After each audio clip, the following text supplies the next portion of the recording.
And the final specific update for October this month would be a new application level setting within PBCS for export planning smart list data during your automated maintenance window. So this is a toggle in the application settings where you can decide between exporting out all objects, which is the current default, and it includes smart list detail.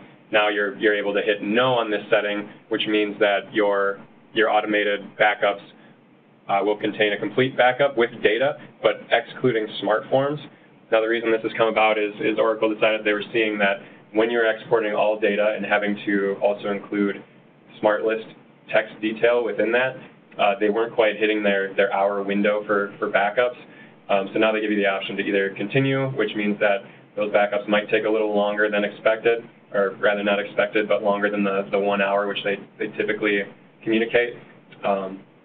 When you export everything, including smart list detail, then you can incrementally import back in piece by piece as you normally would with your LCMs from the environment.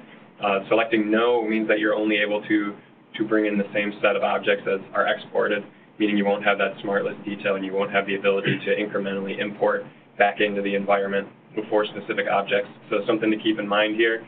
If you have smart lists in your environment and you're seeing that your backups are taking longer than expected, this is an option to kind of expedite that process if need be.